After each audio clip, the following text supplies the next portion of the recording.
사랑의 하나님, 우리 아버지, 또 귀한 시간 구별하시고 우리의 심령들을 이끄시고 말씀 앞에 모이게 하시니 감사합니다. 하나님께서는 우리를 사랑하심으로 낱낱이 기록해 주셨습니다. 하나님의 음성은 오늘날 듣는 것이 아니라 읽는 것이라고 하였습니다. 우리가 이 시간을 통하여 하나님의 음성을 읽고 우리 개인에게 하시는 하나님의 음성 무엇인지 깨달을 수 있도록 도와주시기를 바랍니다.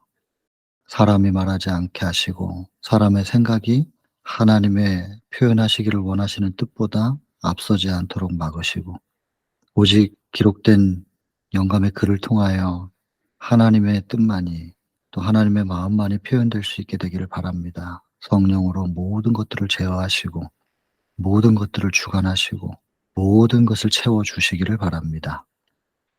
시종을 아버지께만 의탁드리고 통신의 라인들을 붙드셔서 원만케 해주시기를 바라며 예수님 귀하신 성으로 간절히 기도드립니다. 자, 오늘은 투쟁의 시절입니다. 누가복음 2장 52절을 근거로 하는데요. 7장 공부할 때 말씀드렸잖아요. 누가복음 2장의 40절과 52절. 40절은 7장에 해당이 되고요. 유년시대에. 7장에서는 지혜와 몸이 인간과 똑같이 자라나고 있음을 기록돼 있죠. 그리고 41절부터 51절까지는 유월절에 참여하신 이야기입니다. 제가 좀 강조했었던 것은 누가복음 2장 44절이죠. 동행 중에 있는 줄로 생각하고 그 부분과 그리고 착각하고 이제 한참을 하루를 가다가 없다는 걸 알게 되고 예수 그리스도와 동행하고 있지 않다는 걸 알게 돼서 다시 찾으러 가 가지고 성전에서 찾은 다음에 이제 48절에 오히려 마리아가 예수님을 나무라는 책망하는 내용이 나오잖아요. "내 아버지와 내가 너를 얼마나 찾았는지 아냐?" 이러면서 혼을 내는 건데 그랬더니 49절에 예수님께서 "내가 내 아버지 집에 있어야 될 줄 알지 못하셨나이까." 이 유월절 챕터에서 성경으로 본다면은 44절과 48절, 49절 굉장히 중요한 성경절이죠. 그리고 이제 오늘 투쟁의 시절은 누가복음 2장 52절입니다. 40절과 52절의 차이라면 지혜와 몸이 자라나고 강하여지고 이건 똑같은데 사랑스러워 가시더라. 사람이 보기에도 그렇고 하나님이 보시기에도 사랑스러워 가시더라. 이 의미심장한 부분입니다. 여러분, 유월절에 참여하기 전까지는 예수께서 당신의 정체를 몰랐음을 우리 지난 시간에 확인을 했었습니다. 평상시에도 양을 잡아서 제사 드리는 모습은 보았었던 모습입니다. 그런 장면이 처음은 아니죠.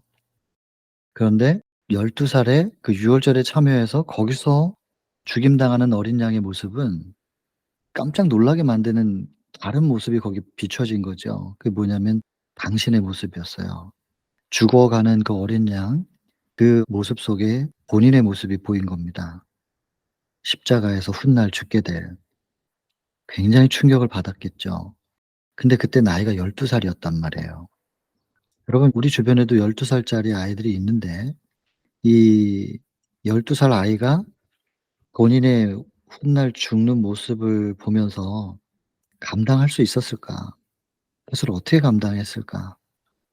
근데 감당을 했어요. 예수님은 인성이었는데. 여러분, 12 살짜리 아이가 그 정도 그 상황을 감당하려면 그 그릇이요 얼마나 커져 있어야 되겠어요? 어른들도 그거 감당하기 힘든데.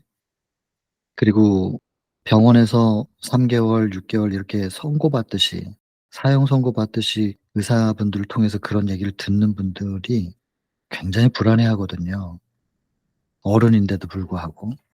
근데 아이가 그것은 12 살이 될 때까지 예수께서 얼만큼 하나님과 동행하고 그 마음속에 하나님을 모시고 살았는지를 보여주는 하나의 척도 증거가 되는 것 같아요.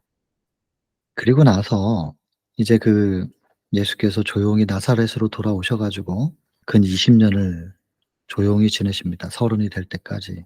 그러면 그 시간들을 지금 여기는 투쟁의 시절이라고 되어 있고 시대의 소망 9 장에 투쟁의 시절. 무슨 투쟁이었을까? 그리고 성경의 누가복음 2장 52 절에는 지혜와 몸이 자라나는 건 똑같은데 유년 시대하고 똑같은데 사랑스러워 가시더라. 이 사랑이라고 하는 부분이 거기에 하나 더 추가가 됩니다. 그리고 여러분 이 투쟁은 실은 2000년 전 예수님 당시에 시작된 게 아니잖아요. 이 대쟁투 총서를 우리가 지금 보고 있는 건데 그 대쟁투 총서 안에서 시대의 소망을 보고 있는 거예요. 이 전쟁 이야기는 하늘에서부터 시작돼요. 부조와 선지자 1장 죄가 용납된 이유. 옛날 번역에는 죄의 기원이라고 되어 있습니다. 죄의 기원? 죄가 어디서부터 시작되었는가? 그게 좀 제목 때문에 제가 조금 처음에 볼 때는 혼란스러웠어요. 그럼 죄가 하나님께로부터 왔다는 건가? 하나님이 창조할 때 그 안에 죄의 속성이 들어 있었다는 것인가? 이게 그 제목이 좀 적당하지 않다는 생각이 들었는데 다시 번역본이 나오면서 그거는 잘 교정했다는 생각이 들어요. 죄가 용납된 이유가 무엇인가? 예. 그게 하나님의 품성에 더 초점을 맞춰주는 제목이죠. 어쨌든 그 챕터를 보면 사단이 무엇을 공격했는가? 율법 공격했고 율법을 공격하면서 하나님의 품성을 공격한 겁니다. 사랑을. 하나님의 사랑이 온전하냐? 여러분 거기 어쨌든 나중에 또 공부를 하게 되겠지만 대쟁투의 시작은 거기에요. 사단이 무엇을 공격했는가? 예수님은 그러면 무엇을 증명하셔야만 하겠는가? 사단이 온 우주 앞에 던진 그 물음표를 예수님이 "이게 정답입니다."라고 하면서 증명을 해야 되는 상황이거든요. 그게 끝내 십자가에서 증명이 되는데 그러면은 이 투쟁의 시절 근 20 년의 시간 동안에 무슨 투쟁이었을까? 여러분 대쟁투는 처음부터 율법 전쟁이었고요. 시작이. 끝까지 율법이에요. 그러면 그 율법이라는 게 행동 지침이냐? 그거 아니라는 걸 수없이 말씀드렸잖아요. 무엇이 진짜 사랑인가? 하나님의 우리를 향한 사랑이 도대체 뭔가? 그걸 증명하는 거거든요. 그걸 증명하기 위해서 예수님도 그 청년기 근 20 년의 시간 동안 말입니다. 준비를 하십니다. 본인이 누군지를 몰랐다가 6 월절에 가서 본인이 누군지를 알게 된 거예요. 그리고 본인이 어떻게 죽게 될 것인지를 본 거예요. 마지막 본인의 생의 마지막 장면을. 그러나 '아 이거 내가 감당해야 되는 것이구나. 내가 자원했었던 것이구나.' 그걸 깨달아요. 본인이 신이었다는 것을. 그리고 지구 창조 전에 만약에 하늘의 전쟁이 먼저 있었으니까 그다음에 지구 창조인데 만약에 루스벨에 의해서 사단에 의해서 인류가 이렇게 범죄하게 된다면 어떡할래? 그랬을 때 당신이 자원했었다는 거. 내가 대신 값을 치르겠습니다. 그걸 다 기억을 하시게 된 거예요. 근데 그때는 신이셨고 지금은 인간으로 오셨단 말이에요. 너무 무력한 거예요. 여기 이제 본문 내용에도 이제 읽어 보시면 나오지만 온 우주의 소유주이면서 너무나 가난해요. 본인은 아무것도 가진 게 없고 창조주 하나님인데 너무나 무력한 아이예요. 이게 오묘해요. 이 성육신 자체는 그냥 예수님의 인성을 분명하게 또 표현하거든요, 이 챕터에서도. 철저하게 사람이셨다는 것을. 그러면서도 신이셨던 그분이 이렇게까지 무력하게 당신 자신을 낮추신 것은 이 속에 담겨 있는 우리를 향한 그분의 사랑에 대하여 생각해 보라는 거지요. 우리의 생각을 지금 끌어당기고 있는 거죠. 우리가 이 기록된 말씀을 통해서 무엇을 생각하고 무엇을 묵상하고 그리고 무엇으로 감격하고 가슴 벅차해하고 그리고는 하나님께 감사와 찬양과 영광을 돌리는 기도를 할 수 있게끔 우리를 끌어당기고 있는지 우리 그거 봐야 되지 않겠습니까? 내용만 암기한다고 다는 아니니까요. 여러분 이 근 20 년의 시간 동안 예수께서 무엇을 준비하시느냐. 내가 마리아를 쳐다보면 '그래. 내가 마리아를 위해선 죽어도 괜찮아.' 생각할 수 있어요. 근데 요셉을 보니까 '그래. 요셉을 위해서도 유셉을 살리기 위해서는 내가 죽어야지.' 또 생각하실 수 있는 거예요. 근데 읽어 보셔서 아시겠지만 형제들이 얼마나 괴롭혀요, 예수님을. 고민하게 되지 않겠어요? 사람이라면? 예수님 속에서 투쟁이 없지 않았을 거라고 생각해요. 나중에 읽어 보시면 나오지만 12 장에서 예수님께서 사단에게 시험 받는 장면 나오는데 "예수님의 마음에 심적 투쟁이 없지 않았다." 이렇게 적혀 있어요. 사단에게 시험 받을 때 예수님도 심적 투쟁이 있거든요. 근데 그거를 이제 극복해 나가는 과정이에요. 그리고 사랑을 연습하고 채우고 그리고 사랑을 어떻게 표현해야 될지를 지금 배워나가시는 훈련받고 계시는 과정이다. 그래서 이 투쟁의 시절이라고 한다면 무엇의 투쟁이냐? 율법 투쟁, 사랑의 투쟁. 사랑할 수 있게 되기 위하여, 사랑을 표현할 수 있게 되기 위한 훈련의 시간, 투쟁의 시간. 그래서 투쟁의 시절, 그러면 이 투쟁의 시절에서 무엇을 초점으로 투쟁하였는가? 그걸 알고 이 챕터를 봐야 되겠죠.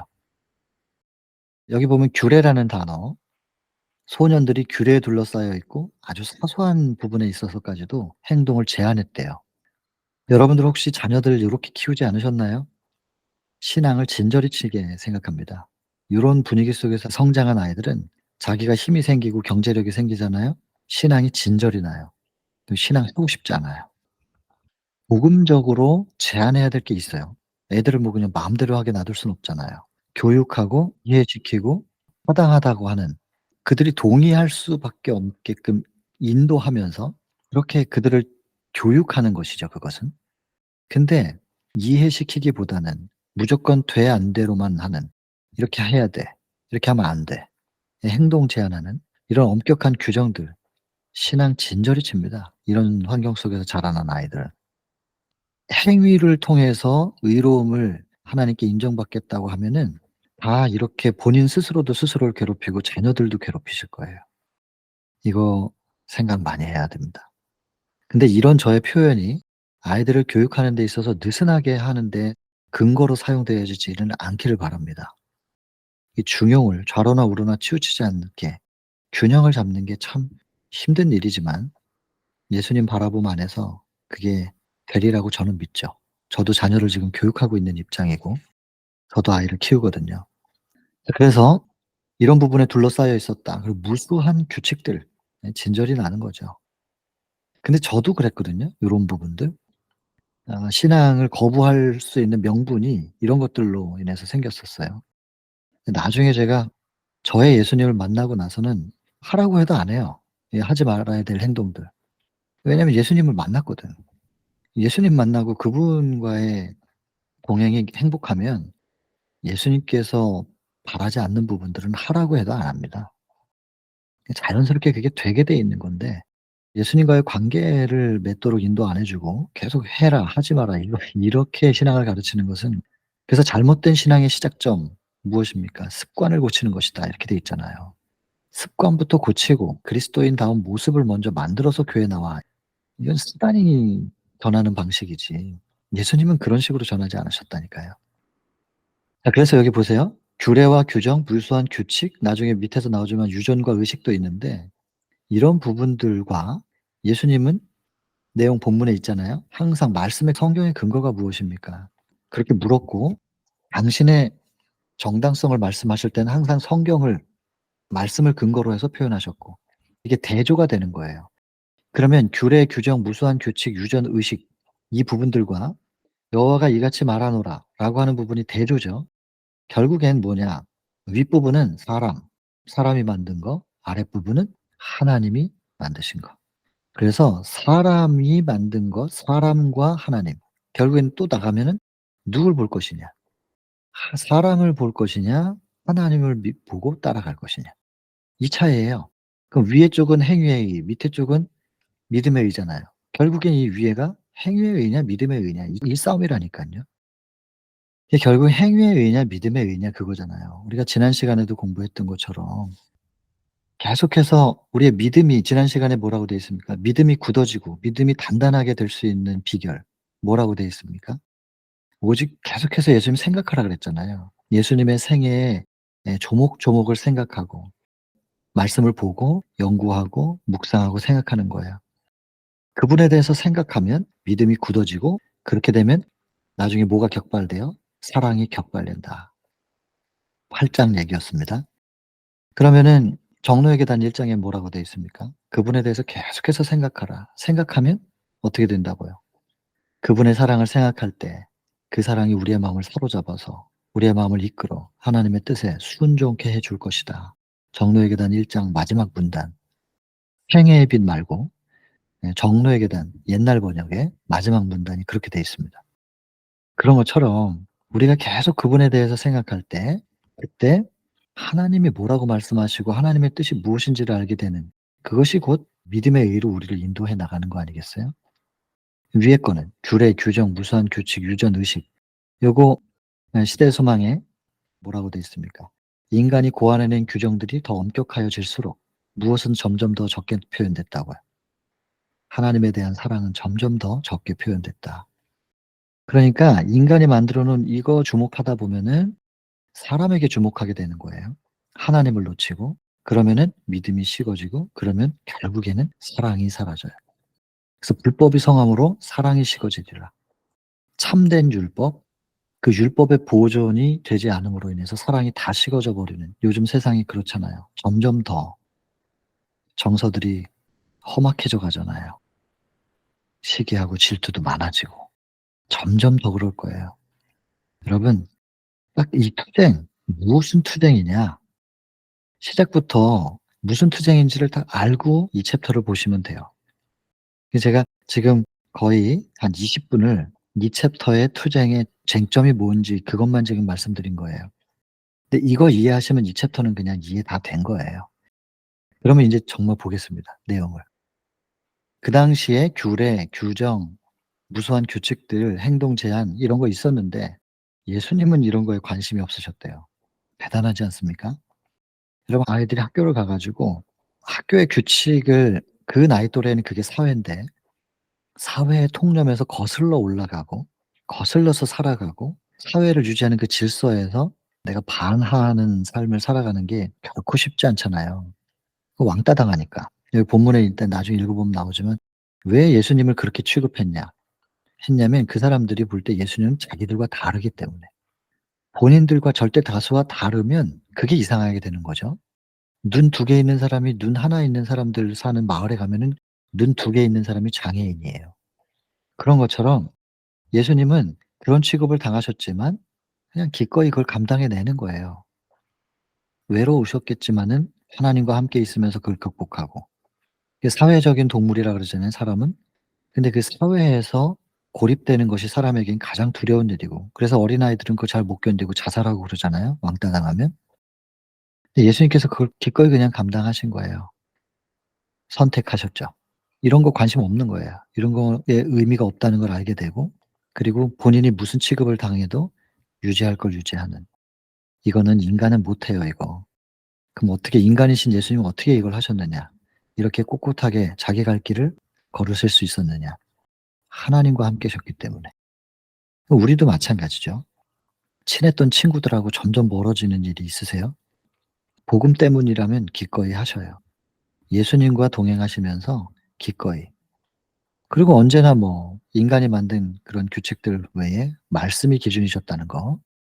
그다음에 백성들의 형편을 점점 알게 됐다. 그리고 알게 되셨을 때 율법과 상충된다. 사회의 규칙, 인간이 만든 것과 하나님의 율법의 상충됨을 알게 되셨다. 여러분 이거 미리 다 알고 있었던 게 아니라 점점 알게 되자 이렇게 표현합니다. 이 부분은 예수님의 인성을 다시 한번 우리에게 얘기하죠. 몰랐던 거예요. 신이라면 모든 걸 다 알아야지.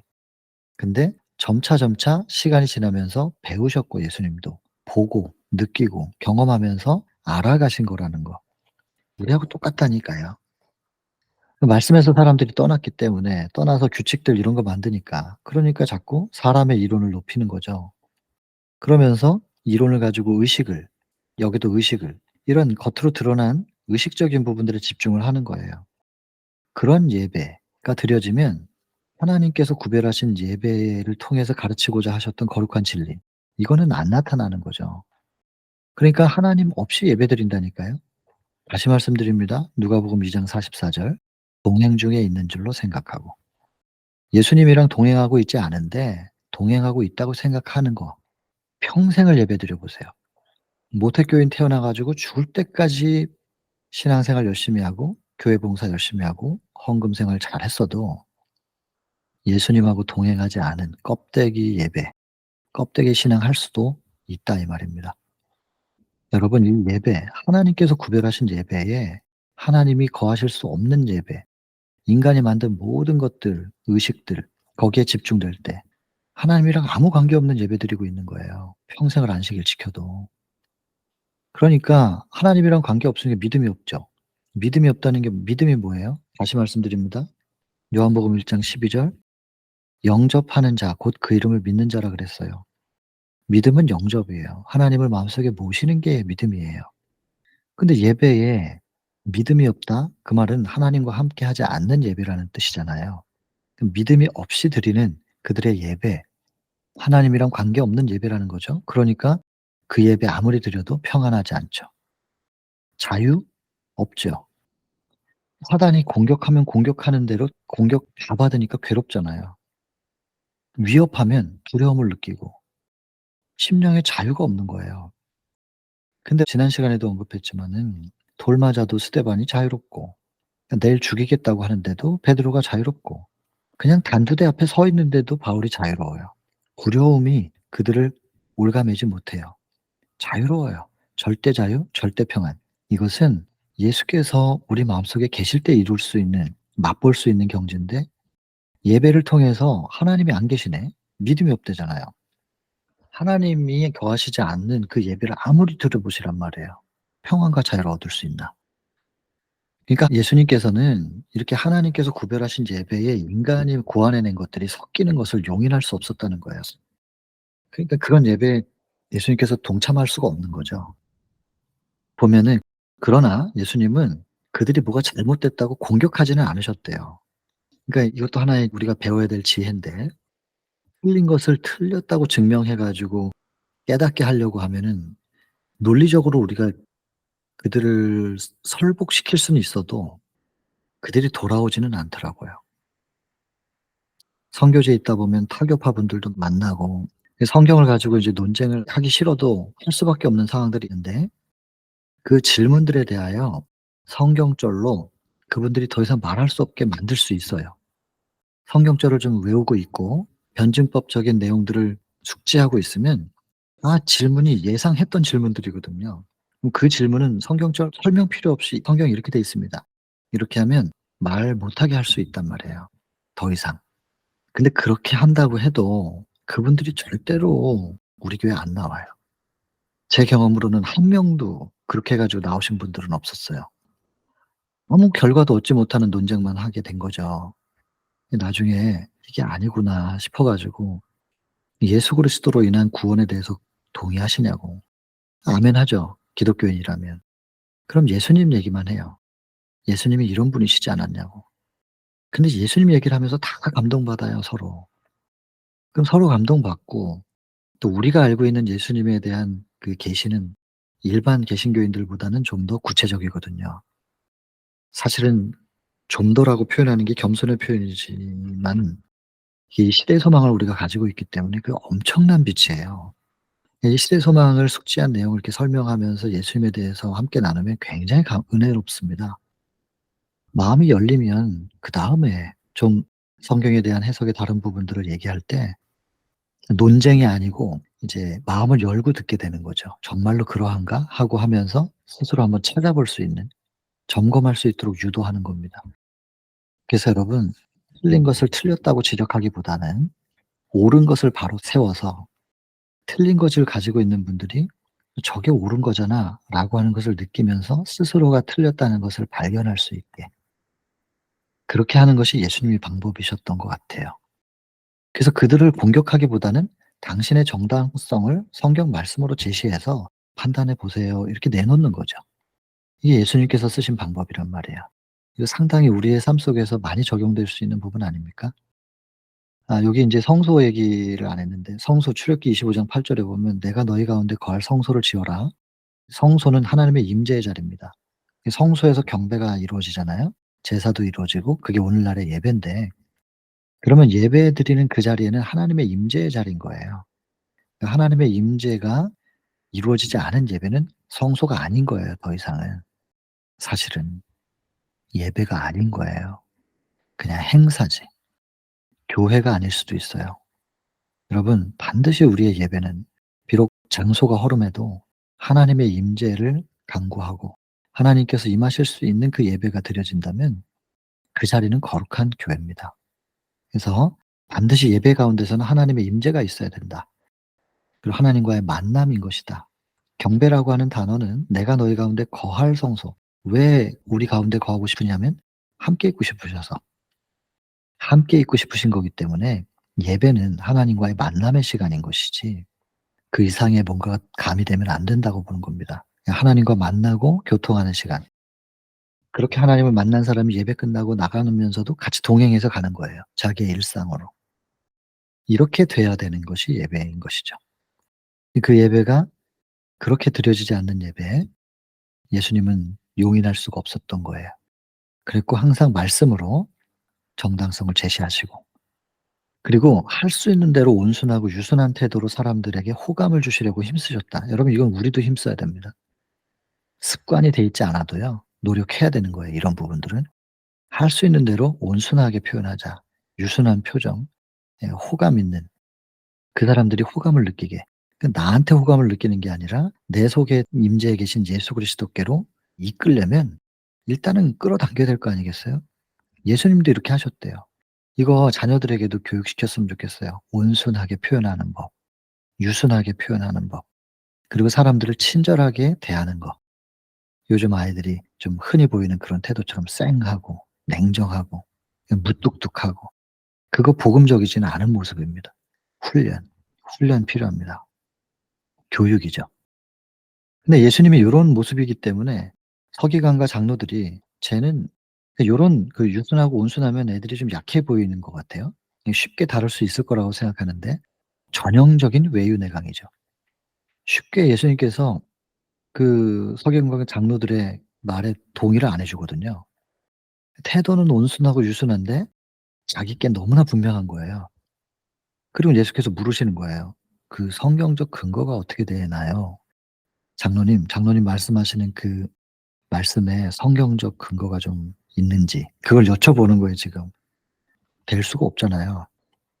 그러면 인제 예수님께서 "제가 알고 있는 성경은 이런 부분이 있어서 저는 이렇게 행하고 있는 건데." 여기 보면 인제 시편 119 편에 1 절에 "행이 완전한 자는 복이 있다." 이렇게 나오거든요. 후에 나와요. 근데 행이 완전 또 오해할 만하잖아요. 그 행위라고 하는 단어 히브리어로 찾아보면요. 그 몸으로 움직여서 행동하는 것 그 뜻이 없는 건 아니에요. 근데 주로 그 성경 그 단어가 어떻게 사용되느냐. 길이에요, 길. 이 길. 그래서 여러분 행이 완전하다 그 말은 길, 방향이 완전함. 방향이 예수께로 잡혀 있는 사람 그 뜻이거든요, 그게. 그래서 예수님의 행동 지침, 내가 이렇게 행하는 이 길, 이 방향으로 나아가는 것은 이런 성경의 근거로 저는 이렇게 하는데요. 장로님 말씀하시는 그 부분에 대한 제가 이해할 수 있을 만한 성경의 내용이 어디에 있습니까? 제가 좀 따르고 싶습니다. 말씀을 따르고 싶다는 거죠. 못 되거든요. 되질 못해요, 성경적 근거를. 근데 예수님은 될 수 있는 거죠. 그랬더니 인제 그렇게 말하니까 뭐라 그러냐면 "너는 성경을 잘못 해석했어." 그 말이에요. 성경을 해석하는 것은 우리가 할 일이야. 너는 따라오는 거고. 이렇게 인제 요구하는 거예요. 예수님 따를 수가 없죠. 그러니까 인제 화내는 거예요. 결국에는 본인이 어떻게 설득시킬 수 없으면 이게 화내요. 화내면 지는 거잖아요. 그래서 이 본인이 발견하는 거예요, 성경적 근거를 댈 수 없다는 것을. 근데 화만 내. 그리고는 인제 아이가 말 안 들으니까 부모한테 가 갖고 요셉과 마리아 찾아가서 애 교육 똑바로 시키라고 뭐 그러니까 인제 요셉과 마리아는 또 예수님을 또 책망하네요. 책망받고 꾸지람 받고. 이 분위기가 그려지시죠? 계속 글을 읽지만 그려야 된다 그랬어요.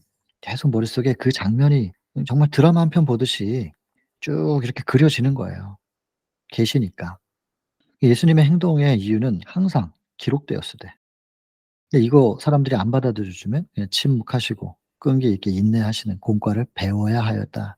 왜냐면 공생의 기간 동안에 계속 인내하셔야 되거든요. 그러니까 근 20년 동안 지금 배우는 거예요. 공생에 준비하고 계시는 거예요. 그다음에 요셉의 아들들 여기 인제 이렇게 표현된 부분이 있어요. 요셉의 아들들 인제 본문 후반부에는 요셉의 딸들도 있어요. 그리고 손위였다 이렇게 표현 나오는데 예수님보다 손위다 그러니까 형들이라는 거죠. 근데 인제 누가복음 2장 7 절에는 맏아들을 낳아 강보에 쌓아 구유에 누였으니 이렇게 돼 있거든요. 맏아들.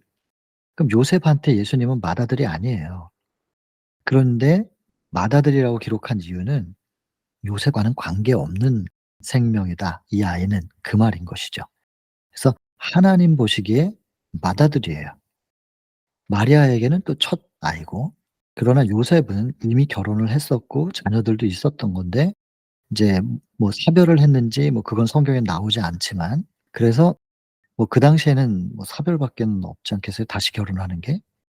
그래 가지고 마리아가 첫 번째 아내는 아니었던 겁니다, 요셉에게.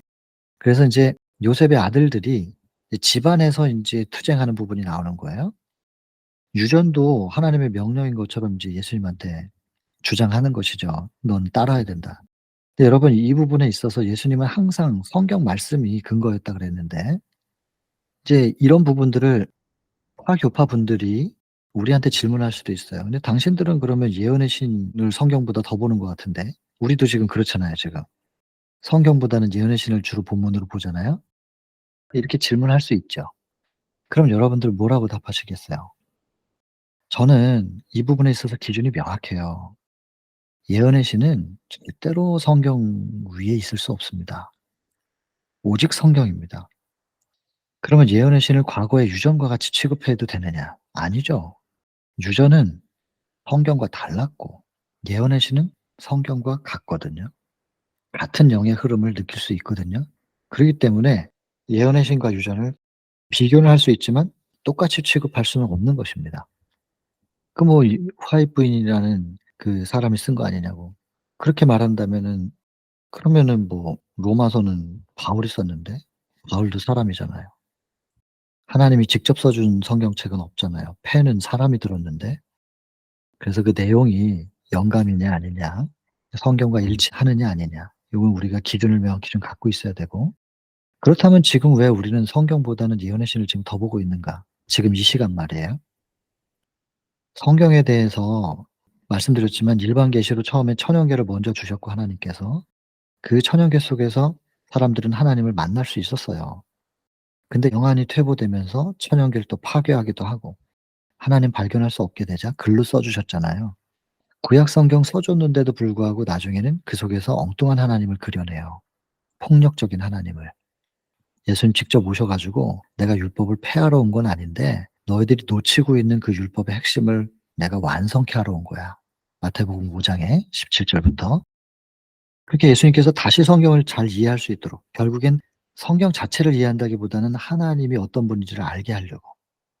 그래서 천연계를 통해서 우리는 하나님을 알 수 있었고, 그 하나님을 발견하는 영안이 퇴보되자 구약 성경 주셨고, 그 구약 성경을 또 사단이 공격해 가지고 잘못 해석하게 만들자 예수님이 오셨고, 그리고 그 예수님의 생애를 기록한 신약 성경이 있고, 근데 또 사단은 또 개입하죠. 그래서 성경을 통해서 계속 하나님을 오해하게 만드는 거예요. 지금 우리에게 마지막으로 주어진 빛이 저는 예언의 신이라고 생각하는 거예요. 특별히 대쟁투 총서. 성경을 직접적으로 해석해 놓은. 그 이 대쟁투 총서를 통해서 성경을 보니까 이해가 너무 잘 되는 거죠. 그래서 성경을 비춰 주고 성경을 바로 이해할 수 있도록 안내해 주는 참고서로서 우리가 이걸 지금 보고 있는 겁니다, 이 책을.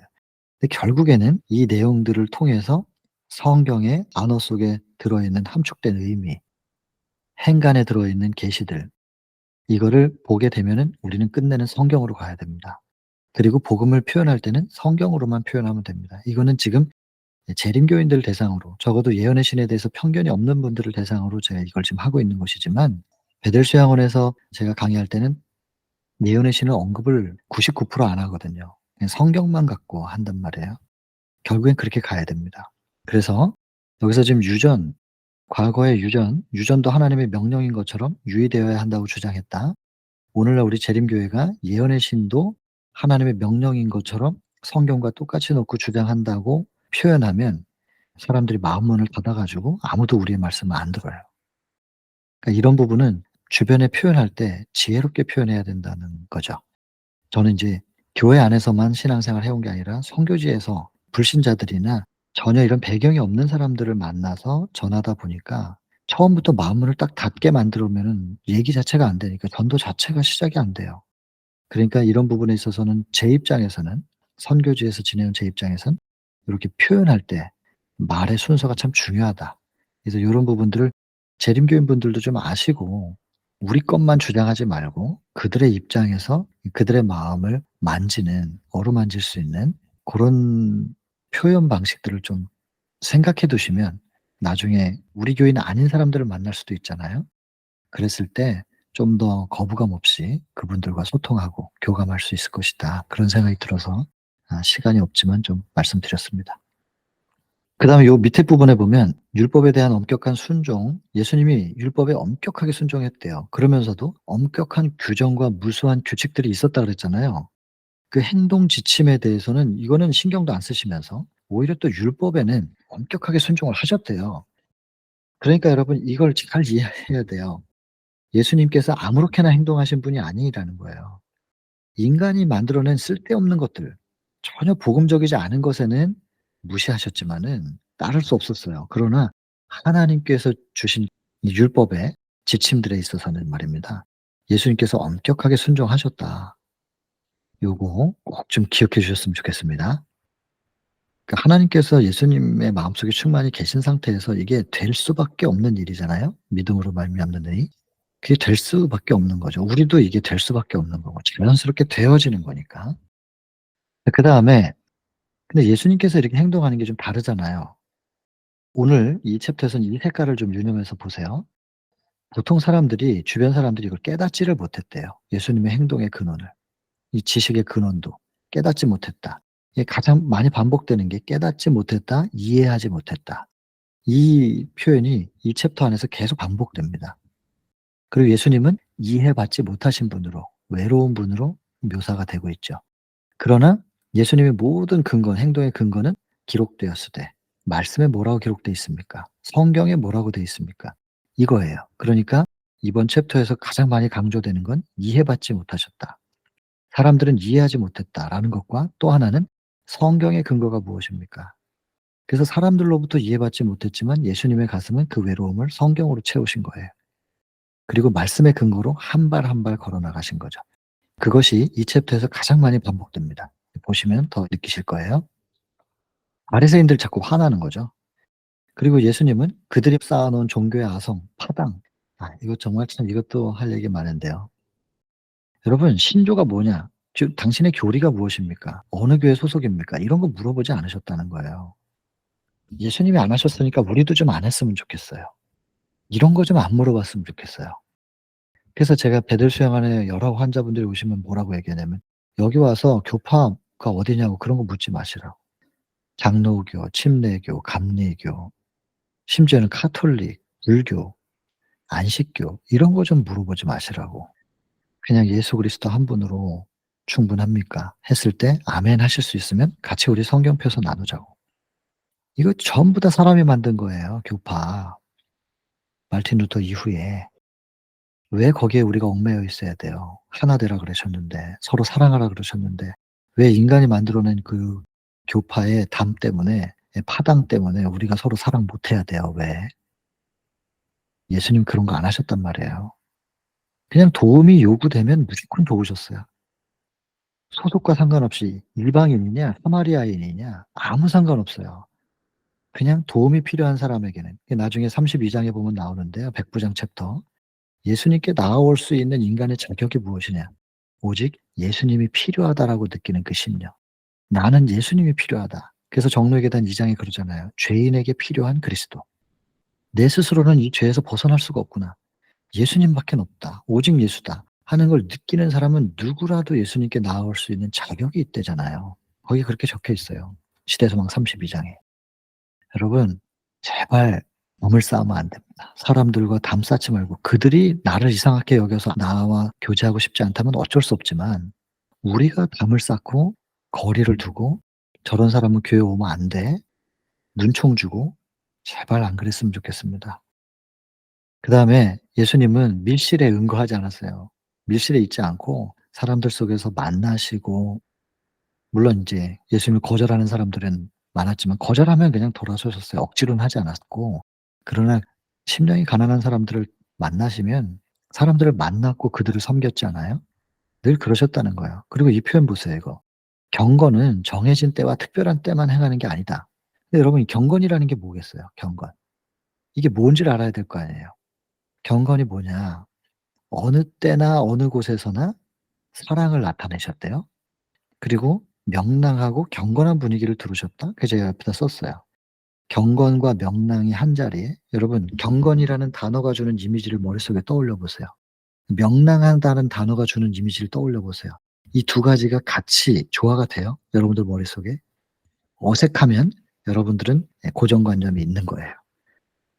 여러분 경건은 요거 그냥 그대로 읽어 보자고요. 정결하고 더러움이 없는 경건은 정해진 때와 특별한 때만 행하도록 의도된 것이 아니다. 어느 때나 어느 곳에서나 그는 사람들에게 사랑을 나타내시고 그럼 사랑을 나타내는 게 경건이라는 거잖아요.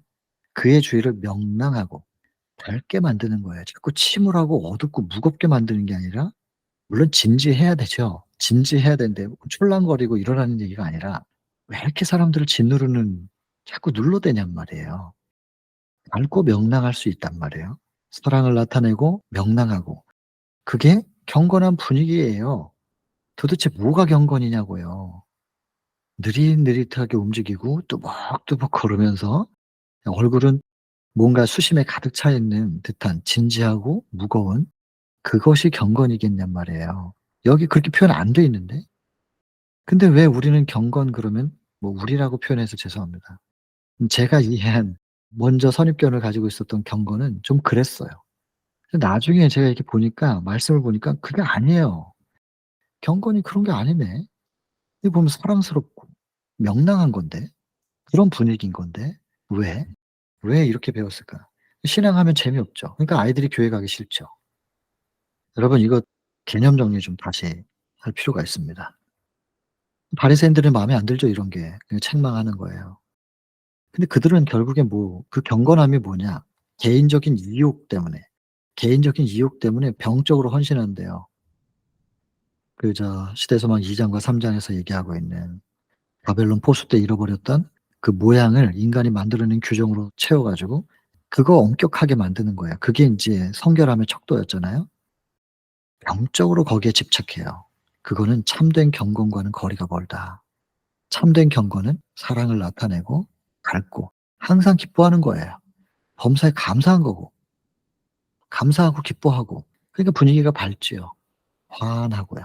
어둡지 않아요. 참된 경건. 이건 본인들하고 반대되니까 증오하고 그리고는 자꾸 예수님을 장악하려고 시도했던 거예요. 예수께서는 모든 종류의 당신이 보시면 뭐 못 보면 어쩔 수 없어도 보시면 고난당하는 걸 보면 어떻게든 그 고난을 더 덜어주기 위해서 일하셨대요. 그래서 여기 보면 온 세상 뭐 어려움을 다 예수님께서 인간으로 오셔 가지고 다 해결할 수는 없잖아요. 뭐 심지어 이스라엘에서만 움직이셨으니까 저쪽에 아프리카 쪽에서 고난당하는 사람은 해결 못 하셨거든요. 이게 우리 인간의 우리의 모습이에요 지금. 적어도 그러나 내가 목격하고 내 주변에 보여지는 부분에 있어서는 그 고난을 덜어주기 위해서 일하셨는데 예를 들어 뭐 가난한 집, 가난한 나라도 어떻게 구제할 수 없다 그랬어요. 근본적으로 모든 걸 해결할 수 없으니까. 그래서 예수님도 여기 보면 재치를 쓰셨다는 거예요. 이 단어 굉장히 중요한 표현입니다. 그래서 지혜롭게 도우셨어요. 본인이 할 수 있는 만큼의. 예수님께서 뭐 가진 게 많으셔서 많이 나눠 줄 수는 없었지만 그냥 적어도 본인이 드셔야 될 음식을 드시지 않으면서 궁핍한 사람들을 이게 가만히 조용히 왜 이 가만히라고 표현했을까요? 여러분 대놓고 이렇게 하잖아요. 그 동정받는 것 때문에 기분 나빠할 수도 있어요. 도와주는 사람이 조심스럽게 도우면요. 이 사람이 나를 그냥 동정하고 툭 던져 주는 게 아니고 내가 상처받을까 봐, 내가 자존심 상할까 봐 굉장히 조심하면서 지금 다가오고 있구나 느끼지요. 그래서 그냥 인제 동정받은 사람의 자격지심 때문에 벌컥 화를 내거나 그럴 부분이 좀 잦아드는 것이죠. 예수께서는 누구를 도우셔도 재치 있게 도우셨다. 지혜롭게 도우셨다는 거죠 뭐. 그런 표현입니다. 다만 여기에서 인제 그런 가난하고 천한 사람들을 찾아서 여기 지금 저는 이게 번역이 좀 어색하다고 생각이 들어요. 천한 사람은 없어요. 그렇잖아요. 복음적으로 볼 때 천한 사람들은 없는 겁니다. 근데 천시 여김을 받는 사람은 있는 거죠. 그래서 이건 번역이 가난한 사람은 있을 수 있고 그러나 천한 사람은 없습니다. 여기에 인제 요 번역은 단어를 좀 잘못 선정한 것 같고 그래서 여러분들이 한번 생각해 보시라고 제가 표시를 했는데 천한 사람 아니고 천시 여김을 받는 사람 찾아서 격려의 말씀 주시고요. 그랬던 거고, 그분이 고통을 덜어 주셨을 때 요거 지금 뭐 얘기하는 거냐면 가르치신 진리, 입으로 말한 것과 행동이 같으면 그것이 복음에 대한 기억을 굳게 새겨지게 하시는. 그래서 오늘날 우리도 설교자들은 이걸 깊이 생각해야 될 부분이죠. '내 입에서 무슨 말이 나왔는가?' 그리고 적어도 내가 내 입을 통해서 표현된 그 말씀 앞에 나를 비춰서 부끄러운가? 그거는 설교자들은 늘 생각해야 될 부분이라고 보는 거죠. 그리고 물론 항상 부끄러워요. 저도 설교하는 사람이지만 항상 부끄럽지만, 그러나 부끄러운 줄 아는 거, 그게 염치 있는 거잖아요. 이 염치가 없는 건 부끄러움을 모른다는 뜻이란 말이에요. 부끄러움을 알아야, 좀 염치가 있어야 하나님 앞에 고개를 그야말로 쳐들지를 않죠. 그리고 늘 심령이 가난한 심령으로 이 부끄러움을 주님께 드리고, "좀 이거 좀 채워 주세요. 좀 저를 좀 가려 주세요. 창피해 가지고 설교를 못 하겠어요." 근데도 하라고 하시니 어쩔 수 없이 하지만 정말 부끄럽습니다. 그러니깐 제가 드러나지 않고 성령께서 말씀하셔야 됩니다. 약속하셔야 됩니다. 믿고 설 거예요. 이러면서 그 설교단에 서는 거죠. 가르침과 행위가 일치될 때 힘이 있습니다. 이렇게 되기를 저도 바랍니다. 그다음에 예수님의 형들, 손위 아까 말씀드렸어요. 그다음에 이들이 책망하고 위협하고 협박도 했네요. 그러나 모든 상황에서 또 반복하는 거예요. 예수님은 성경이 중심이셨습니다. 그러면서도 형들을 끝까지 사랑하시고 끊임없이 친절로 대하셨다. 저런 인간들도 내가 사랑해야 되나? 예. 사랑해야 됩니다. 그래서 예수님은 지금 사랑의 투쟁을 하고 계시는 겁니다. 그리고 나서 이게 준비가 어느 정도 됐다고 하나님이 보시는 거예요. 예수님이 나가신 게 아니고 나중에 인제 10 장에서 나와요. "회개하라 천국이 가까웠다." 그 천국이 예수님이니까 "이제는 나오라." 초청을 받는 거예요. 그래서 그 궁벽한 나사렛 마을에까지도 그 침례 요한에 예수님을 초청하는 메시지가 들렸다, 이렇게 기록돼 있어요. 다음 시간에 보면 나오는데, 예수님이 나가신 게 아니고 하나님께서 불러내셔서 나가신 거예요. 그럼 예수님은 하나님께서 "때가 됐다. 나오라." 할 때까지 뭐 했냐? 계속해서 투쟁하고 계셨어요. 사랑의 투쟁, 율법 투쟁하면서 훈련받고 채워나가고 계셨던 거예요. 하나님 보실 때 '아 이쯤 됐다.' 그리고 나가라고 "시작하자." 예수님도 이렇게 준비를 하셨는데, 사도 바울도 아라비아 사막에서 3년 보냈잖아요. 말씀 다시 보고. 복음 전도자들이 준비의 시간이 필요할 겁니다. 그냥 졸업장 있다, 학위 있다 그러고 나가는 거, 시험 봐서 점수를 얻을 수 있는 것 이상의 뭔가가 있다는 걸 인식은 하고 있어야 된다는 거죠. 제도 자체를 바꿀 수는 없지만 지금 적어도 이것만 가지고는 안 돼. 내가 학위로 시험 봐 가지고 점수 받은 걸로 이거 가지고는 안 된다. 이게 내 자격일 수는 없다. 이것에 대해서 인식하고 예수님께서 무엇을 가지고 투쟁하셨는지 생각하면서 이 투쟁의 시간들에 대한 적어도 개념은 가지고 나가야 된다는 거죠. 선교지를 가든 목회지로 가든 사랑의 투쟁하셨다는 겁니다.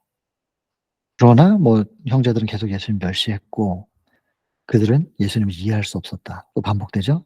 계속 이거예요. 성경의 근거, 그다음에 이해할 수 없었다는 얘기. 이것이 이 챕터의 계속 반복이에요. 하나님의 아들이면서 무력한 아이고 모든 걸 소유할 수 있었으나 빈곤하시고, 이게 신성과 인성의 결합인데요. 이거 생각하면 생각할수록 너무나 큰 사랑이에요. 성육신의 사랑. 너무나 큰 사랑이에요. 이건 여러분들의 생각의 묵상의 주제로 삼으시면 좋겠고요. 이 표현 보세요. 창조주이신 그의 소유, 그게 세계와 지구가 다 그분의 소유인데 빈곤이 그의 생애의 매 발걸음의 특징이 되었다. 아, 이 표현이 얼마나 멋있어요. 한 걸음 한 걸음마다 빈곤이에요.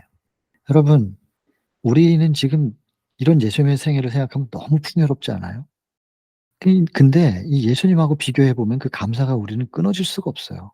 빈곤이 그의 생애의 매 발걸음의 특징이 되었다. 아, 이런 표현들이 얼마나 깊이 마음속에 와 닿는지 모릅니다. 세상과는 아무튼 판이하게 다른 위험이 있으셨어요. 예수님은 뭔가 달랐어요. 그러니까 자꾸 이해가 할 수가 없지. 자기들이랑 다르니까 이해가 안 되는 거예요.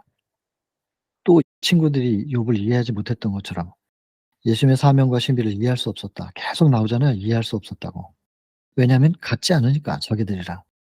사람을 바라보는 사람들은 예수님을 도저히 이해할 수 없는 겁니다. 여러분, 이 사람 바라보는 사람들이 만든 종교의 형식은 품성 변화시킬 수 없대요. 품성 변화 안 되면 하늘 못 가요. 이 땅에서 아무리 선교적 업적이 있어도 품성 변화 안 되면 하늘 못 가는 겁니다. 하나님이랑 닮은 사람들만, 하나님의 자녀들만 하늘 가는 거니까. 자녀라는 증거는 닮은 꼴이에요. 하나님의 형상이 회복된 사람들만 하늘 가요. 이런 것 인간을 바라보고 인간이 고안해낸 것들은 절대 품성 변화를 못 시킨다잖아요. 구원하고 아무 관계없는 일이에요. 그걸 왜 우리가 쳐다보면서 시간 보내야 돼요, 왜. 예수님이 그들이랑 다르니까 이 표현 보세요. 자꾸 짜증이 난다는 거예요. 예수님을 쳐다보면 자꾸 짜증이 나. 보기가 싫은 거예요.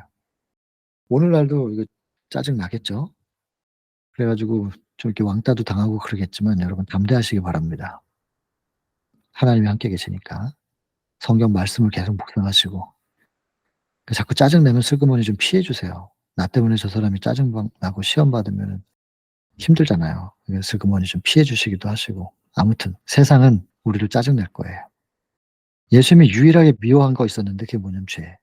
근데 여러분 이 죄를 미워한다는 이 표현을 오해하지 마세요. 고통을 느끼셨다는 거지 괴로워하셨던 거예요. 이 미워한다는 이게. 그래서 우리가 인간적으로 생각하는 그 미워함, 이 단어가 갖고 있는 이 어감 그거 아니에요. 죄 때문에 고통스러워하시고 죄에 속박돼서 살아가는 인생들을 긍휼히 여기시면서 슬퍼하시고 고통스러워하신 것입니다. 그게 여기 지금 미워한다 이렇게 표현한 겁니다. 형식적인 것과 하나님의 영광, 사람과 하나님. 처음에 말씀드렸던 거잖아요. 대조. 예수님은 인내하고 친절하시는데 그걸 소심하다고 말하고 이해 안 되는 거야. 다른 거예요 그냥. 그래서 예수님이 이 땅에서 살면서 인간이 겪을 수 있는 슬픔 중에서 맛보지 않은 것은 하나도 없었다. 그러니까 우리를 너무 잘 아실 수밖에 없는 거죠. 한결같이 우리와 같이 시험 받으신 분, 다 아시는 분. 그래서 때를 따라 돕는 은혜, 그 때를 따라 돕는 은혜, 우리를 너무 잘 아시고 이해하시는 분이기 때문에 우리를 체휼하시는 예수님, 그렇기 때문에 이해하고 동정한다는 뜻이잖아요, 체휼. 그래서 때를 따라 돕는 은혜를 얻기 위하여 은혜 보좌 앞에 담대히 나아갈 것이니라. 여러분, 예수님이 우리를 그렇게 잘 아시는 분이에요. 그냥 나아가시면 돼요. 그러면 위로해요. 그리고 따뜻함이 있을 거예요. 그리고 회복이 될 거예요. 조롱하고 악의에 찬 속삭임, 이거 참 속삭속삭 하는데 보면 나에 대해서 얘기하고 있다는 거 알잖아요. 악의에 찬 속삭임. 그러나 한 번도 한마디도 조급하게 대응하지 않으셨고 단 한 번도 반응하지 않으셨답니다. 만약에 한 번이라도 했으면 우리에게 모본이 되지 못하는 거고 구속은 깨지는 거고요. 우리는 영원히 구원받을 수 없습니다. 영혼을 잃어버리는 게 되는 거죠. 사단도 그걸 알아요. 그래서 딱 한 번만 걸려라. 그러면서 한 번만 그러면 계속 시험하고 있는 거예요. 예수님은 근데 그냥 대응을 안 하신 거예요. 그 있잖아요. 다윗이 그 사무엘상 17장에 보면은 골리앗 나가려고 그랬더니 그 큰형 맏형 엘리압이 혼내잖아요. 그랬더니만 다윗이 한 말 "어찌하여 나에게 이유가 없겠습니까?" 그리고는 말 한마디 안 하고 그냥 바로 골리앗한테 가 가지고 쓰러뜨리는 거예요. 그 형이랑 말싸움했으면 끝나는 거예요. 골리앗 앞에까지 못 간단 말이에요.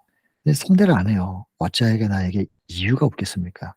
복음적으로 나에게 근거가 있습니다." 하고 그냥 우리가 싸울 대상은 엘리압이 아니고 골리앗이다.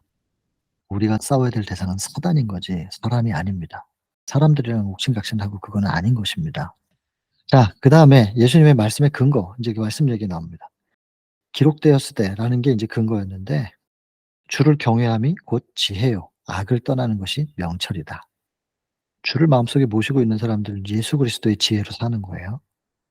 예수님이 치밀하셨대요. 여러분 이 예수님이 그냥 그 온유하고 부드럽고 그러기 때문에 모든 게 좋은 거지 그러면서 대충대충 절대 그렇게 안 사셨어요. 그렇게 살았으면 하늘의 별들이 맹 부딪혔을 거예요 아마. 그냥 궤도 이탈해 가지고 부딪히고 온 우주가 폭발했겠죠. 철저하게 치밀하신 분, 빈틈이 없는 분입니다. 우린 일도 이렇게 해야 된다고 생각합니다. 일은 일처럼. 그러나 관계는 부드러움과 따뜻함으로. 이거 거꾸로 하잖아요. 어쨌든 그래서 이 치밀함을 보고 "너는 도량이 없다." 그러면 청년이 무엇으로 그 행실을 깨끗하게 하겠습니까? 주의 말씀을 따라서 삼가하는 것입니다. 내가 그저 삼가하는 것이지 도량이 없는 게 아닙니다. 그래서 여러분 소금은 녹아야 되는 거지 녹지 않으면 소금은 상처를 내잖아요. 그래서 이걸 거꾸로 적용하는 경우들이 참 많은데 여기 지금 오히려 반대로 예수님한테 "너는 도량이 없다. 마치 소금이 녹지 않는다." 이런 식으로 지금 표현하는 거예요. 여러분 이거 적용을 좀 잘 해야 될 겁니다. 그래서 언제 나를 녹여서 모양은 없애면서 맛으로 본질로서 복음을 드러낼 것인가. 또 언제는 명확하게 원칙을 세워서 꼿꼿이 나아가야 될 것인가. 이 부분은 좀 중용이 필요하고 지혜가 필요하다고 생각합니다. "넌 왜 이렇게 구별되게 너 혼자 독특하게 행동하냐? 행위 완전하여 여호와의 법에 행하는 자가 복이 있으며."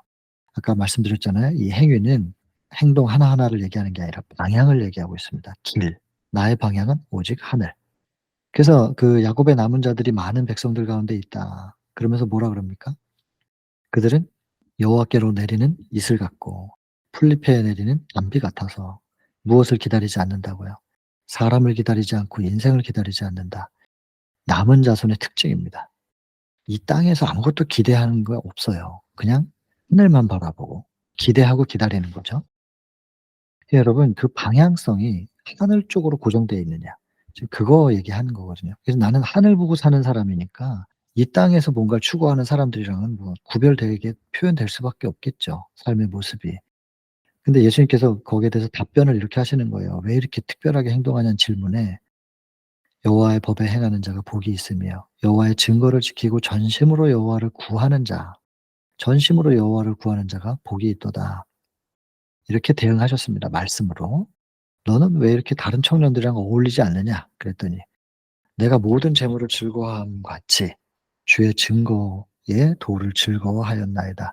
내가 주의 법도를 묵상하여 율법, 그분의 사랑을 계속 묵상하며 주의 도에 주의하며 주의 율례를 즐거워하며 주의 말씀을 잊지 않습니다. 말씀을 품고 있는 사람은 이런 데 어울릴 수가 없는 것이죠. 이 챕터 이거 중요합니다. 요 문단 중요합니다. 예수께서는 자신의 권리를 위하여는 싸우지 않으셨다. 오해받을 때 있고요. 루머에 휩싸일 때도 있고요. 억울함이 느껴질 때 있어요. 그러나 그걸 위하여서는 주장하거나 싸우지 않으셨다고 돼 있네요. 불평하지 않았고 이런 성격 때문에 예수님이 하시는 일이 불필요하게 어려웠던 때도 있었대요. 근데 이런 표현과 나중에 그 시대소망 12장에 시험 받으러 인제 광야로 가셨다고 돼 있는데 시험을 자초하지 않으셨다는 표현이 있습니다. 여러분 시험을 자초할 필요는 없어요. 이 알코올 중독이었던 사람이 하나님 믿고 술 끊었는데 굳이 술집 옆으로 왜 가요? 지나가면서 유혹받기를 자초하는 거예요. 여러분 이런 부분에 있어서는 시험을 자초하지 않으셨다는 걸 적용은 그렇게 해야 되는 거고요. 애들이 컴퓨터 게임 중독돼 있어요. 벗어나고 싶어 해요. 부모님이 도와주겠다 그래요. 그럼 컴퓨터를 어떻게 해야 돼요? 없애야지. 컴퓨터를 놔두고 왜 컴퓨터 앞에서 자꾸 유혹을 받아. 이런 거는 시험을 자초할 필요가 없다는 거예요. 그런데 여기서는 불평하지 않고 권리를 주지 않고 그래서 일이 불필요하게 어려웠다. 왜 불필요하게 일을 어렵게 만듭니까? 이런 표현과 시험을 자초하지 않았다는 표현과는 그렇게 혼란스러워하시면 안 된다는 거죠. 같은 맥락이 아니라는 거예요. 비록 일이 불필요하게 어렵게 되더라도 권리 주장하지 않고요. 불평하지 않으셨어요. 그게 그분의 성격이셨대요. 이런 거 생각하면 저하고는 반대. '이건 아닌데.' 그러면 뭐 아닌 건 아니라고 말하면서 '이거 아니구나. 이렇게 하면 안 되겠구나.' 저 깊이 깨달은 부분이에요, 이런 부분들. 그리고 이렇게 불필요한 어려움을 겪으면 고난이 있잖아요. 그냥 초월하고 사는 거예요, 그러려니. 어차피 이 땅에서 영원히 살 것도 아니고 뭐 하늘 가는 과정일 뿐인데 그냥 그러려니. 이 땅에선 이런들 어떠하리 저런들 어떠하리예요. 고난은 그냥 초월하고 사는 거야. 심지어는 난폭한 대우받고 모욕적으로 대우를 받아도 그냥 '그런가 보다.' 이 모습을 좀 그려 보시고 이런 예수님의 모습을 계속 생각하면서 한번 이런 상황을 만나면요. 예 그렇게 될 겁니다. '왜 이런 것들을 감수하는가.' 이런 질문들에 예수님께서 이렇게 답변을 하십니다. 여러분들이 묵상하시면 좋겠습니다. 시간이 지금 없어 가지고 넘어가겠습니다. 그리고 심지어는 누구도 예수님을 이해 못해요? 부모님도. 근데 언제부터예요? 언제부터냐면 성전 안에서 발견하였던 때로부터. 예수님을 잃어버렸다가 다시 성전으로 가 가지고 예수님이 성전에서 박사들이랑 토론하는 그 모습을 발견하고 그 예수님과 함께 나사렛에 왔잖아요. 딱 그 유월절이라고 하는 게 시점이에요. 그 유월절에 참여한 그 계기, 그 시점부터 해 가지고 예수님의 행동이 이상한 거예요. '내 아들인데 분명히 내가 배 아파서 난 아들인데 좀 이상해졌네.' 부모에게 그의 행동은 예수님의 행동이 이해할 수 없는 신비가 나타나기 시작한 거예요. 사명적으로 살아가니까 이렇게 된 거예요. 바뀌게 되는 거죠 서서히. 요런 이렇게 시점이 그렇다는 겁니다. 그리고는 예수님께서 계속 시간만 있으면 기회만 있으면 어디로 가냐면 천연계로 자꾸 나가는 거예요. 천연계로 나가서 왜냐면 저 같아도 그럴 것 같아요. 저 같아도 사명 때문에 섞여 살긴 하지만은 쉬고 싶을 때는 피해 있고 싶죠. 그냥 천연계. 천연계 자연 속에 가서 가만히 좀 이렇게 있어 보는 거예요. 그냥 텐트 치고 있어 보는 거죠. 예수님이 왜 천연계 속에 자꾸 이렇게 가셨겠어요? 기회만 있으면. 기회만 있으면은 자기 방에 들어가서 문 잠그고 방 안에 그냥 틀어박히는 게 아니고 기회만 있으면 천연계로. 그래서 아이들 데리고 천연계 많이 가는 건 예 필요한 것 같아요.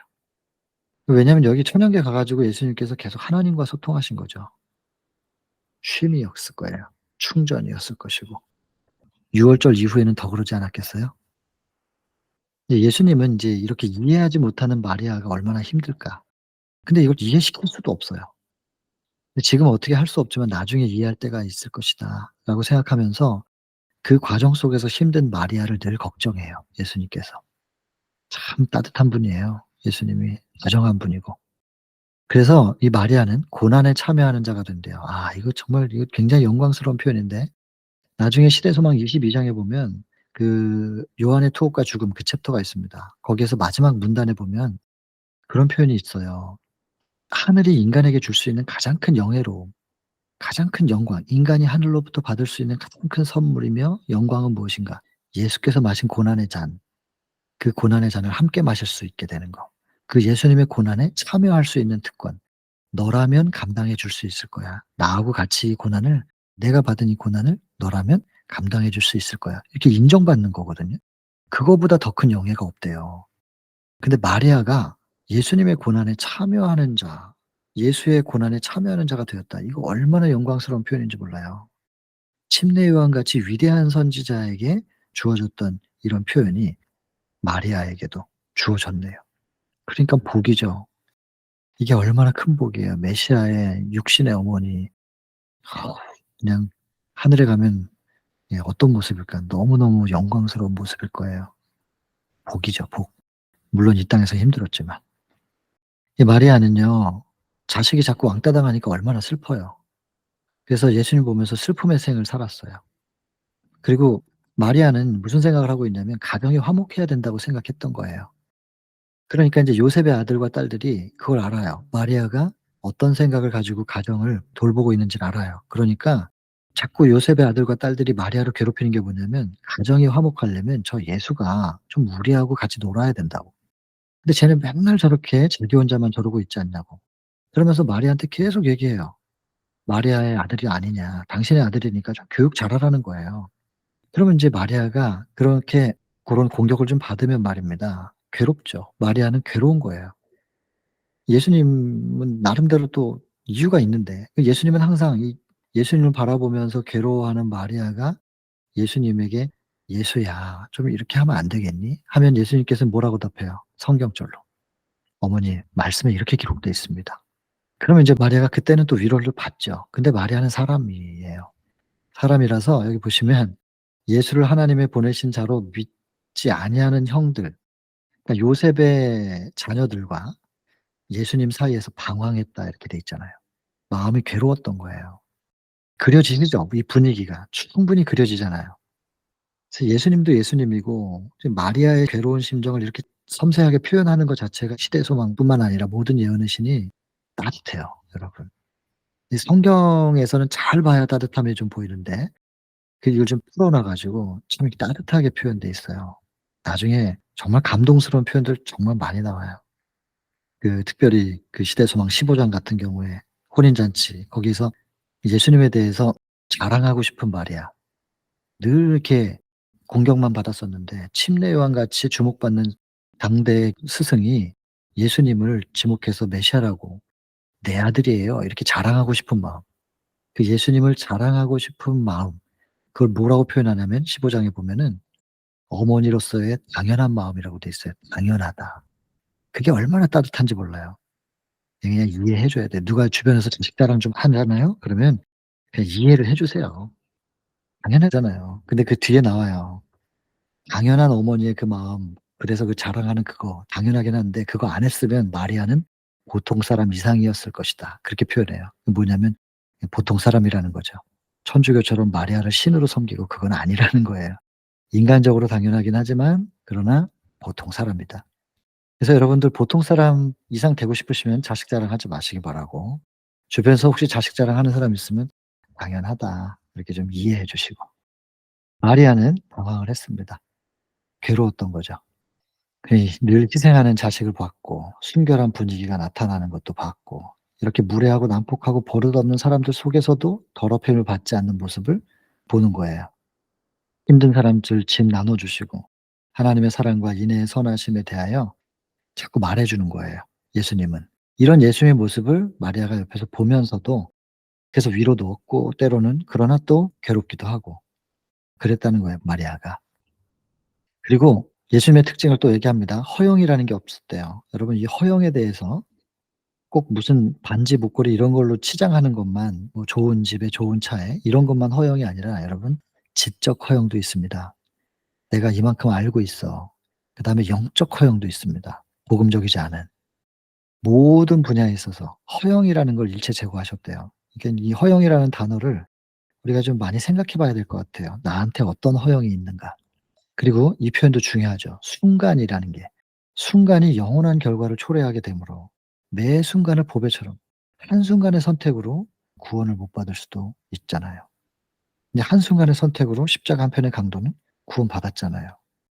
순간순간이 영원한 결과를 초래하게 될 수 있다는 거예요. 영원. 구원이냐 멸망이냐 이렇게 나눠질 수도 있대요. 그러니까 이 순간을 보배처럼 시간을 귀히 여기고 쓰라는 거죠. 매우 난폭하고 희망 없는 사람들, 그런 사람들에게도 예수께서 보증의 말씀을 하셨대요. 성품 바뀔 수 있다고.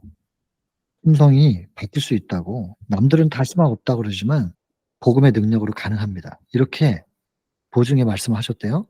낭망하는 사람들 동정의 말씀, 그리고 승리할 수 있다고 보증, 격려 늘 이렇게 말씀하셨네. 그러면 여러분 오늘날 우리가 주변 사람들과 대화할 때 나는 부정적인 얘기 많이 하나요?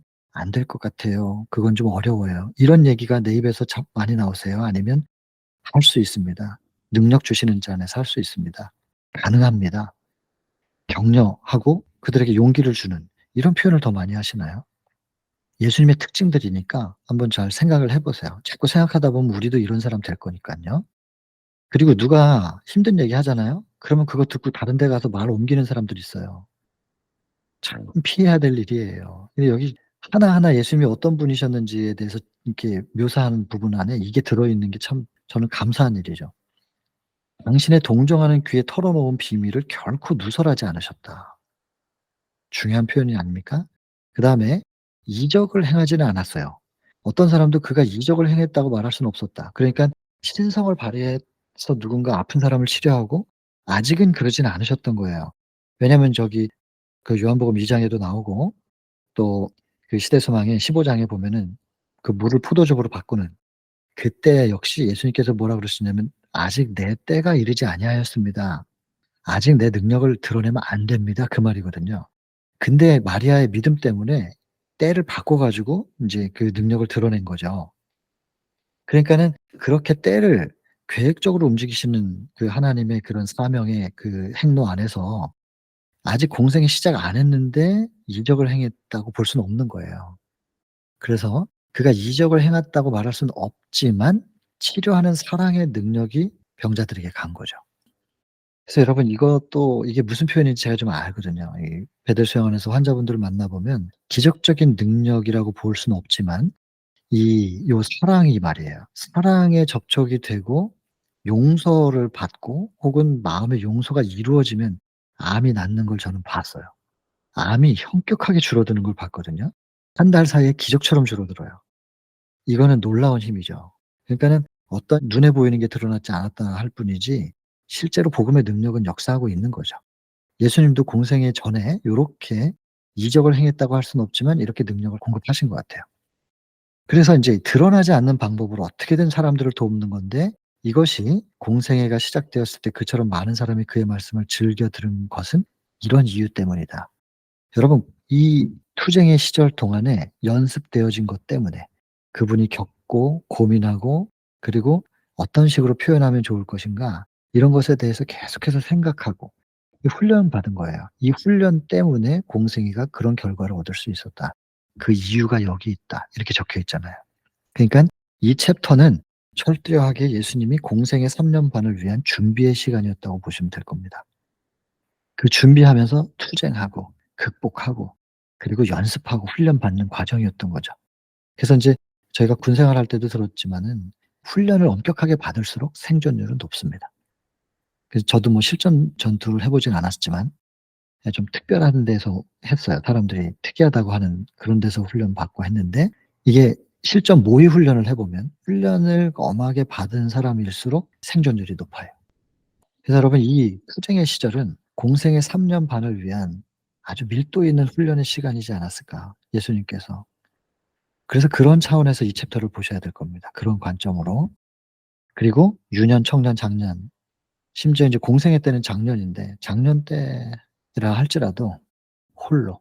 다르니까요. 다르니까 홀로 있는 시간들이 많았고 외로움이 뭐 친구처럼 늘 같이 있었겠지만 그러나 그것 때문에 인간적인 연민에 빠지지는 않는 것이죠.